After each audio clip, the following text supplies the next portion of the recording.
Hi guys, welcome to our channel Anand Academy. Important current affairs. ஞானபீட விருது 2026 இலக்கியத்துக்காண்டி வழங்க உயரிய விருதான ஞானபீட விருது 2026 கவிஞர் வைரமுத்து அவங்களுக்கு கொடுத்துருக்காங்க. இந்த விருதை வாங்குற மூன்றாவது தமிழ் எழுத்தாளர் வந்து கவிஞர் வைரமுத்து. இது எப்போ ஸ்டார்ட் பண்ணியிருப்பாங்க அப்படின்னா 1961 ஸ்டார்ட் பண்ணியிருப்பாங்க. சாகு சாந்தி பிரசாத் ஜெயின் குடும்பத்தாரால் ஸ்டார்ட் பண்ணியிருப்பாங்க. இது ஃபஸ்ட்டு எப்போ வழங்கப்பட்டுச்சு அப்படின்னா 1965 ஜி சங்கர குரூப் என்பவருக்கு மலையாள நூலான ஓடக்குழல் என்ற நூலுக்காண்டி வழங்கியிருப்பாங்க.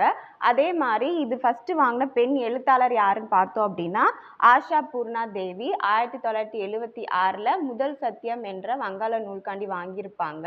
இது வந்து 1982 வரைக்குமே நம்மளுக்கு சிறந்த படைப்புக்காண்டி கொடுத்துக்கிட்டு இருந்தாங்க. அதுக்கப்புறம் இலக்கியத்துக்கு வாழ்நாளில் அவங்க ஆற்றிய பங்களிப்புக்காண்டி இப்போ வழங்கிட்டு இருக்காங்க. இது மொத்தம் 23 மொழிகளில் வந்து இந்த விருது வழங்கிக்கிட்டு இருக்காங்க. உங்களுக்கான கொஸ்டின் என்ன அப்படின்னா, இந்த விருதை வாங்கின முதல் தமிழ் எழுத்தாளர் யாரு அப்படின்றத மறக்காம கமெண்ட் பண்ணிருங்க. இந்த மாதிரி டெய்லி கரண்ட் அஃபேர்ஸ் வீடியோஸ் பார்க்கறதுக்கு நம்ம சேனலை மறக்காம சப்ஸ்கிரைப் பண்ணிட்டு வீடியோ பிடிச்சிருந்துச்சுன்னா லைக் பண்ணுங்க. தேங்க்யூ.